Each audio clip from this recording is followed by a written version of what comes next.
ಭೂಮಿ ಮೇಲೆ ಇಲ್ಲದೇ ಇರತಕ್ಕಂಥ ಕೀಳರ ಮೇಲೆ ಹೊತ್ಕೊಂಡು ತಿರುಗುವ ಜನತೆಗೆ ಹಕ್ಕು, ಭೂಮಿಯ ಹೊಡೆತನ ಅನ್ನುವಂಥ ಕನಸನ್ನು ನಿಜಗೊಳ್ಳುವ ಹಾಗೆ ಮಾಡಿದ್ದು ದಲಿತ ಚಳುವಳಿ ಅನ್ನೋದನ್ನು ನಾವು ನೆನ್ಕೊಳ್ಬೇಕಾಗುತ್ತೆ. ನನಗೆ ಖುಷಿಯಾಗದೇನೆಂದರೆ, ನಾವು ನಮ್ಮ ಹಿರಿಯರನ್ನ ಧರೆಗೆ ದೊಡ್ಡವರು ಅಂತ ಕರಿತೀವಿ. ಹಾಗೆ ದಲಿತ ಚಳುವಳಿಯ ಹಿರೀಕರು ನಮ್ಮ ಎದುರುಗಡೆ ಇದ್ದಾರೆ. ನಮ್ಮ ಹಿರಿಯರು ಭೂಮಿ ತೂಕದವರು, ಹಾಗಾಗಿ ನಮಗೆ ಹೆಮ್ಮೆ ಆಗುತ್ತೆ. ಹಾಗಾಗಿ ಅವ್ರ ಎದುರುಗಡೆ ನಾನು ಓದ್ಕೊಂಡು ಆ ಚಳುವಳಿಯ ವಿಚಾರಗಳನ್ನ ಮಾತಾಡೋದು ನನಗೊಂದು ಬೌದ್ಧಿಕ ಸೌಲಭ್ಯ ಅಷ್ಟೇ. ಯಾಕೆಂದರೆ ನಾನೊಬ್ಬ ಮಿಡಲ್ ಕ್ಲಾಸ್ ದಲಿತ ಆಗಿರೋದ್ರಿಂದ ನನಗೊಂದು ಬೌದ್ಧಿಕ ಸೌಲಭ್ಯವಿದೆ. ಆದರೆ ಚಳುವಳಿಯ ಭೂ ಹೋರಾಟಗಳ ಬಗ್ಗೆ ವೆಂಕಟೇಶ ಸರ್ ಹೇಳ್ದಂಗೆ ದೊಡ್ಡ ಸಂಪುಟಗಳಲ್ಲಿ ಅವು ದಾಖಲೆಗಳಾಗಬೇಕು. ಏಕೆಂದರೆ ದಲಿತ ಚಳುವಳಿ, ಅದರ ಹೋರಾಟ, ಅದು ರಾಚನಿಕವಾಗಿ ಹೋರಾಟ, ಬೌದ್ಧಿಕ ಹೋರಾಟ, ಈಗ ಬೇರೆ ಬೇರೆ ಥರದ ಆಯಾಮಗಳು ಅದು ಪ್ರಕಟ ಆಗಿದೆ. ಹಾಗಾಗಿ ಅದನ್ನು ನಾವು ದಾಖಲು ಮಾಡಬೇಕು, ಬೇರೆ ಬೇರೆ ಹೋರಾಟಗಳನ್ನು ಬೇರೆ ಬೇರೆ ದೃಷ್ಟಿಕೋನಗಳಲ್ಲಿ ಅನ್ನೋದು ಸರ್ ತುಂಬ ನಮಗೆ ಚೆನ್ನಾಗಿ ಮನದಟ್ಟು ಮಾಡಿದ್ದಾರೆ. ನನಗೆ ಒಂದು ನಮ್ಮನ್ನು ಒಲೆಯರು ಅಂದಾಗ ಹೊಲಸು ಅಂತ ಹೇಳಿದರು. ಬಟ್ ನನಗೆ ಮೊನ್ನೆ ನಮ್ಮ ಯಾವುದು ದಲಿತ ಇತಿಹಾಸದಲ್ಲಿ ದಲಿತ ಮಾದಿಗರ ಪ್ರಾಚೀನತೆ ಅಂತ ಬಂದಾಗ, ಅಥವಾ ನಮ್ಮ ನಂಜುಂಡಸ್ವಾಮಿಯವರು ಬರೆದಿರ್ತಕ್ಕಂಥ ಒಲೆಮಾದಿಗರ ರಾಜರು ಅನ್ನೋ ಕೃತಿ ಓದ್ತಿರ್ಬೇಕಾದ್ರೆ, ಅದು ನಮ್ಮ ತಾಯಿ ಪುರಾಣಗಳಲ್ಲಿರ್ಬೋದು ಅಥವಾ ಮಂಟೇಸ್ವಾಮಿಯ ಪುರಾಣಗಳಲ್ಲಿರ್ಬೋದು, ಅಲ್ಲಿ ಬರ್ತಕ್ಕಂಥ ಭೂಮಿ ಮತ್ತು ಧರೆಗೆ ದೊಡ್ಡವರು ಮತ್ತು ಭೂಮಿಯ ತಂದವರು ಅನ್ನುವಂಥದ್ದು ಎಲ್ಲೋ ಅದು ನನಗೆ ಕೇವಲ ಅದು ಪುರಾಣದ ಹಿಂದೆ ಸರಿ ಹೇಳ್ದಂಗೆ ಚರಿತ್ರೆಯ ಮತ್ತು ಆ ಜನಗಳ ಒಂದು ಚಲನೆ ಕೂಡ ಅಡಗಿರುತ್ತೆ. ಹಾಗಾಗಿ ಅವೆಲ್ಲವೂ ಒಂದು ರೀತಿ ವಾಸ್ತವಕ್ಕೆ ಬಂದಿತ್ತು. ದಲಿತ ಚಳುವಳಿ ಭೂ ಹೋರಾಟ ಮತ್ತು ದಲಿತ ಚಳುವಳಿ ಶಿಕ್ಷಣಕ್ಕಾಗಿ ಅದು ಹಾಸ್ಟೆಲ್ಗಳನ್ನ ತೆರೆಸಿ ಇಡೀ ಜನ್ರೇಷನ್ ಒಂದು ರೀತಿ ಓದುವ ಆ ಅಕ್ಷರದ ಒಂದು ಪರಂಪರೆಯನ್ನು ತೆರೆಯುವ ಕಾರಣಕ್ಕಾಗಿ. ಹಾಗಾಗಿ ಇವತ್ತು ನಾವೆಲ್ಲ ಇಲ್ಲಿ ನಿಂತ್ಕೊಂಡು ಈಗ ಮಾತಾಡ್ತೀವಿ ಅನ್ನೋದಕ್ಕೆ ಕಾರಣ ನಮ್ಮ ಹಿರಿಯರು ಕೊಟ್ಟಿರ್ತಕ್ಕಂಥದ್ದು. ಆ ಹಿನ್ನೆಲೆಯಲ್ಲಿ ಇವತ್ತು ದಲಿತ ಚಳುವಳಿಯ ಹೋರಾಟಗಳನ್ನ ನಾವು ನೆನ್ಕೊಳ್ತಾರೆ. ಇವತ್ತು ಒಂದು ರಿವರ್ಸ್ ಗೇರ್ ಥರ ಆಗಿಬಿಟ್ಟಿದೆ. ಆದರೂ ಆವತ್ತು ಹುಣಸೆಕೋಟೆ ಹೋರಾಟ ಇರ್ಬೋದು, ಅಥವಾ ಧಾರವಾಡದಲ್ಲಿ ನಡೆದಂಥ ಹೋರಾಟ ಇರ್ಬೋದು, ಅಥವಾ ಶಿವಮೊಗ್ಗದಲ್ಲಿ ನಡೆದಂಥ ಭೂ ಹೋರಾಟಗಳಿರ್ಬೋದು, ಅವೆಲ್ಲವೂ ಕೂಡ ಭೂಮಿಯ ಕನಸನ್ನು ಅಸ್ಪೃಶ್ಯ ಅಂದ ತಕ್ಷಣವೇ ಭೂಮಿ ಮೇಲೆ ಇಲ್ಲದೇ ಇರತಕ್ಕಂಥ ಕೀಳರ ಮೇಲೆ ಹೊತ್ಕೊಂಡು ತಿರುಗುವ ಜನತೆಗೆ ಹಕ್ಕು, ಭೂಮಿಯ ಹೊಡೆತನ ಅನ್ನುವಂಥ ಕನಸನ್ನು ನಿಜಗೊಳ್ಳುವ ಹಾಗೆ ಮಾಡಿದ್ದು ದಲಿತ ಚಳುವಳಿ ಅನ್ನೋದನ್ನು ನಾವು ನೆನ್ಕೊಳ್ಬೇಕಾಗುತ್ತೆ.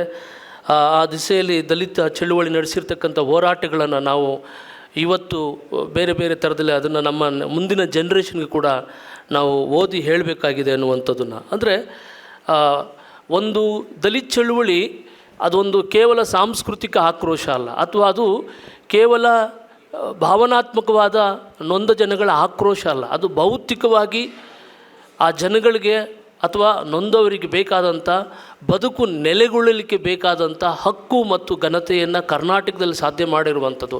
ಅಂಬೇಡ್ಕರ್ ಅವರ ಒಟ್ಟು ಬರಹಗಳ ಒಂದು ಪ್ರಭಾವ ಆವತ್ತು ಇಲ್ಲದೇ ಇದ್ದರೂ ಕೂಡ ದಲಿತ ಚಳುವಳಿ ತನ್ನ ವಿವೇಕದಿಂದ, ತನ್ನ ಹೋರಾಟದಿಂದ ಅದನ್ನು ಕಂಡುಕೊಂಡು, ಸೊ ಭೂಮಿ ಇಲ್ಲದೇ ಇರೋರಿಗೆ ಭೂಮಿಯನ್ನು ಕೊಡಿಸುವ, ಶಿಕ್ಷಣದ ಕನಸನ್ನು ತೆರೆಯುವ ಕನಸನ್ನು ದೊಡ್ಡ ಮಟ್ಟದಲ್ಲಿ ಮಾಡಿದೆ ಅನ್ನುವಂಥದ್ದನ್ನು ನಾವಿಲ್ಲಿ ಗಮನಿಸ್ಬೋದು. ನಾನು ರವಿ ತೀರ್ಥಹಳ್ಳಿನಲ್ಲಿ ಜಾಥಾ ಮಾಡೋಕ್ಕೆ ಹೋದಾಗ ನಾವು ಕಲಾವಿದರನ್ನ ಭೇಟಿಯಾಗಿ ಹೋಗ್ತಿದ್ದೋ.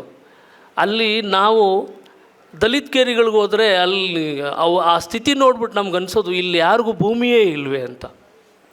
ಆ ಮಟ್ಟಿಗೆ ಮಲೆನಾಡಿನ ಪ್ರದೇಶದಲ್ಲಿ ದಲಿತರ ಆ ಹೀನತೆ ಅಂತಕ್ಕಂಥದ್ದು ಇತ್ತು. ಹಾಗಾಗಿ ಅಂಥ ಒಂದು ಏನು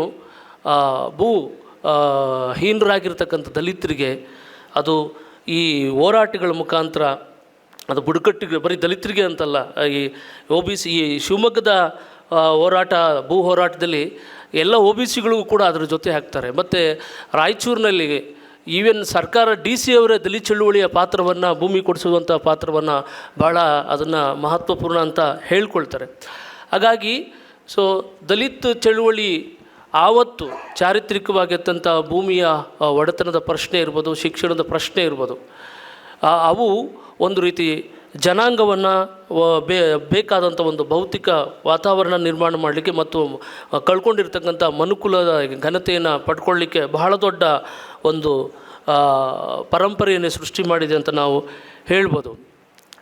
ಮತ್ತು ಇವತ್ತಿಗೆ ನಾನು ಮಾಹಿತಿಗೆ ಹೋಗೋದಿಲ್ಲ, ಇವತ್ತಿಗೆ ನಾವು ದಲಿತ ಚಳುವಳಿ ಅಂತ ಮತ್ತು ಭೂಮಿಯ ಪ್ರಶ್ನೆ ಮತ್ತು ಶಿಕ್ಷಣದ ಪ್ರಶ್ನೆ ಅಂತ ಬಂದಾಗ ಇವತ್ತು ಎಲ್ಲ ಒಂದು ರೀತಿ ಕಾರ್ಪೊರೇಟ್ನ ವ್ಯವಸ್ಥೆ ಮತ್ತು ನವ ಬಂಡವಾಳಶಾಹಿ ಅನ್ನೋದು, ಆಮೇಲೆ ಟೌನ್ಶಿಪ್ಗಳ ಅನೌನ್ಸ್ಮೆಂಟ್ ಅಂತಕ್ಕಂಥದ್ದು, ಆಮೇಲೆ ನಾನು ಓಡಾಡ್ತೀನಿ, ನಾನು ದೇವನಹಳ್ಳಿ ಟು ದೊಡ್ಡಬಳ್ಳಾಪುರ, ಅಲ್ಲಿ ಅಮೇಠಿ ವಿಶ್ವವಿದ್ಯಾಲಯ ಬಂದಿದೆ, ಕೆನಡಾ ವಿಶ್ವವಿದ್ಯಾಲಯ ಬಂದಿದೆ. ಆಮೇಲೆ ನಾನು ಪಾಠ ಮಾಡುವ ಹುಡುಗರೆಲ್ಲರೂ ಕೂಡ ಆಲ್ಮೋಸ್ಟ್ ದೇವನಹಳ್ಳಿಯಲ್ಲಿ ದಲಿತ ಹುಡುಗರು ಮತ್ತು OBC ಹುಡುಗರು, ಇವರೆಲ್ಲ ಒಂದು ರೀತಿ ಡ್ರಾಪ್ಔಟ್ ಆಗ್ತಿದ್ದಾರೆ.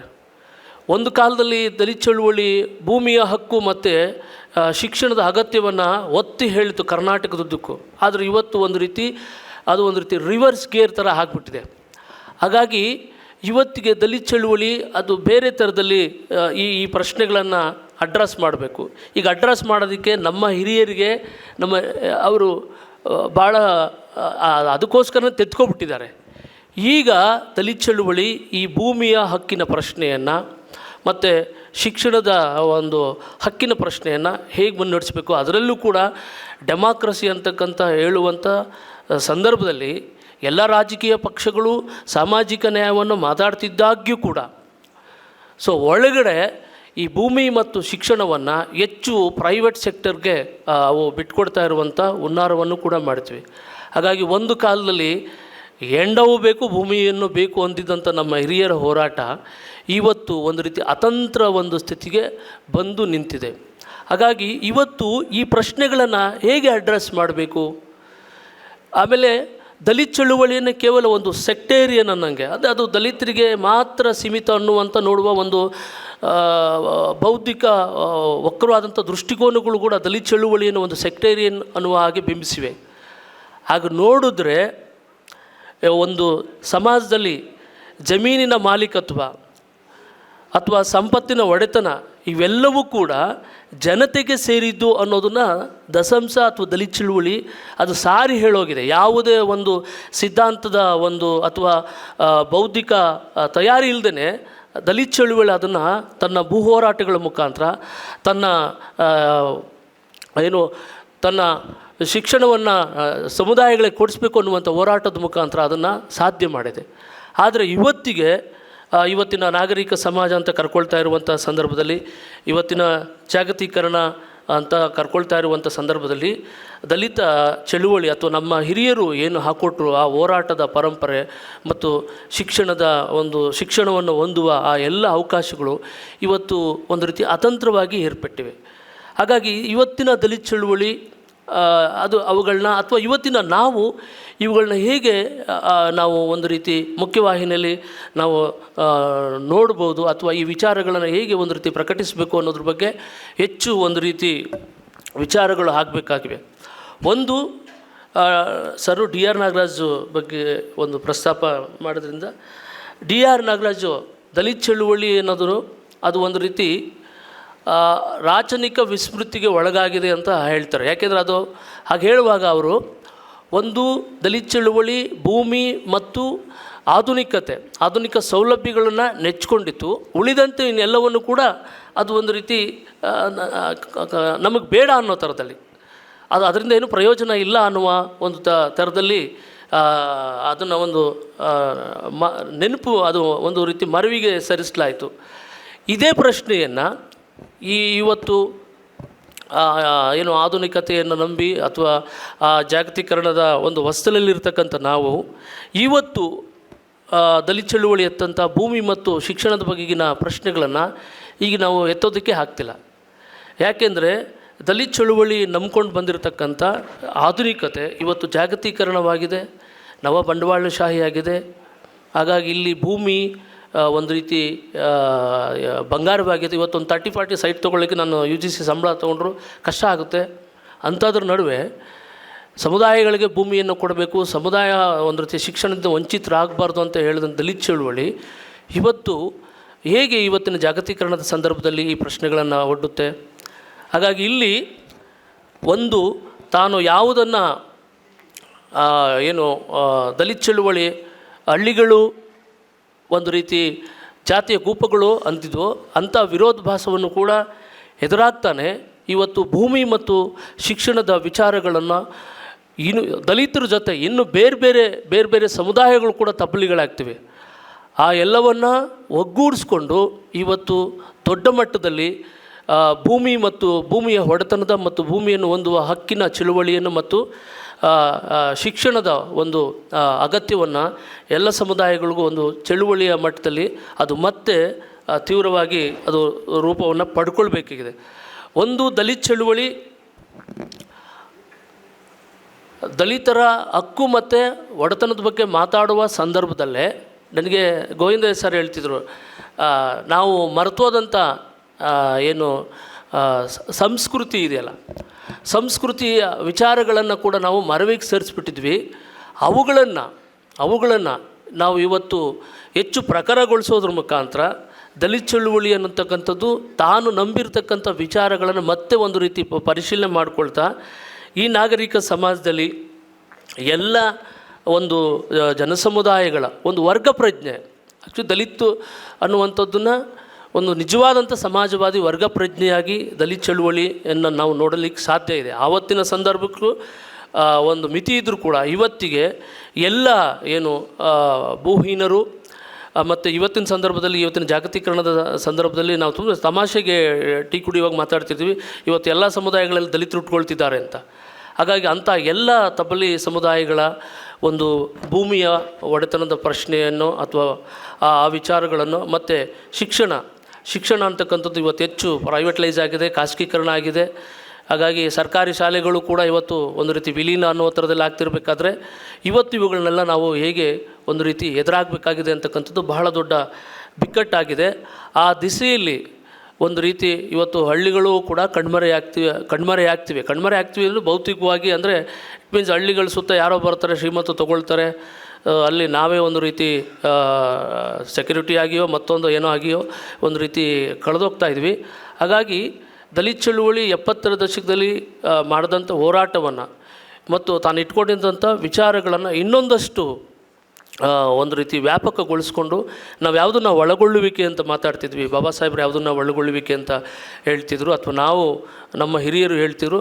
ಆ ಹಿನ್ನೆಲೆಯಲ್ಲಿ ದಲಿತ ಚಳುವಳಿ ಇವತ್ತಿನ ಭೂಮಿಯ ಪ್ರಶ್ನೆಗಳನ್ನು ಬರೀ ದಲಿತರದಲ್ಲ, ಇವತ್ತು ಭಾಳಷ್ಟು ಬೇರೆ ಜಾತಿಯ ಎಲ್ಲರೂ ಕೂಡ ಬಡವರು ಕೂಡ ಇವತ್ತು ಭೂಮಿಗಾಗಿ ಒಂದು ರೀತಿ ಪರಿತಪಿಸ್ತಾ ಇದ್ದಾರೆ. ಮತ್ತು ಶಿಕ್ಷಣ ಅಂತಕ್ಕಂಥದ್ದು ಕೂಡ ಎಲ್ಲ ಜಾತಿಯ ಬಡವರ ಮಕ್ಕಳಿಗೂ ಕೂಡ ಕಷ್ಟ ಆಗ್ತಿದೆ. ಹಾಗಾಗಿ ಈ ಪ್ರಶ್ನೆಗಳನ್ನು ದಲಿತ ಚಳುವಳಿ ಇವತ್ತು ಬೇರೆ ಥರದಲ್ಲಿ ನಿಭಾಯಿಸಬೇಕಾಗಿದೆ. ಇದು ಇವತ್ತು ಮುಂದಿರತಕ್ಕಂಥ ನಮ್ಮ ದೊಡ್ಡ ಸವಾಲು ಅಂತ ಹೇಳ್ತಾ, ಸೊ ದಲಿತ ಚಳುವಳಿ ಏನನ್ನು ಶುರು ಮಾಡಿತ್ತು ಭೂಮಿಯ ಮತ್ತು ಶಿಕ್ಷಣದ, ಇದನ್ನು ಮತ್ತಷ್ಟು ಥರದಲ್ಲಿ ನಾವು ಈ ಹೋರಾಟವನ್ನು ಮತ್ತು ಆ ಬಗ್ಗೆ ನಾವು ಅಕಾಡೆಮಿಕ್ ಆಗಿರೋರು ಮತ್ತು ಜನಸಮುದಾಯದ ನಡುವೆ ಒಂದು ರೀತಿ ಕೆಲಸ ಮಾಡ್ತಾ ಇರ್ತಕ್ಕಂಥ ನಡುವೆ ಒಂದು ಹೊಸ ಥರದ ಒಂದು ವಿಚಾರಧಾರೆಯಾಗಿ ಹುಟ್ಕೊಂಡು ಒಂದು ಸಮಗ್ರವಾಗಿ ನಾನು ಇದನ್ನು ಯುಟೋಪಿಯಾ ಥರ ಹೇಳ್ತಿಲ್ಲ, ಆದರ್ಶ ಥರದಲ್ಲಿ ಹೇಳ್ತಿಲ್ಲ, ಅದು ಸಾಧ್ಯ ಇದೆ ದಲಿತ ಚಳುವಳಿಗೆ. ಏಕೆಂದರೆ ದಲಿತ ಚಳುವಳಿ ನಿಜವಾದಂಥ ಜಾತ್ಯತೀತರನ್ನ ಹುಟ್ಟಾಕಿದೆ, ದಲಿತೇತರನಲ್ಲೂ ಕೂಡ ಒಳಗೊಂಡಿದೆ. ಅದು ಹುಣಸೆಕೋಟೆ ಜಾಥಾ ಇರ್ಬೋದು, ಅನುಸೂಯಮ್ಮನ ಪ್ರಕರಣ ಇರ್ಬೋದು, ಇವೆಲ್ಲವೂ ಕೂಡ. ಹಾಗಾಗಿ ಸೊ ಆ ಒಂದು ದೊಡ್ಡ ಮಟ್ಟದಲ್ಲಿ ತನ್ನ ವಿಚಾರವನ್ನು ಬೇರೆ ಥರದಲ್ಲಿ ದಲಿತ ಚಳುವಳಿ ಇವತ್ತು ಇಟ್ಕೊಳ್ಬೇಕಾಗಿದೆ. ಅದು ನಿಜವಾಗಿ ದಲಿತ ಚಳುವಳಿ ಮುಂದಿನ ತಲೆಮಾರಿಗೆ ಹೋಗುತ್ತೆ ಅಂತ ಹೇಳ್ತಾ ನಾನು ನನ್ನ ಮಾತುಗಳನ್ನ ಮುಗಿಸ್ತೇನೆ. ನಮಸ್ಕಾರ.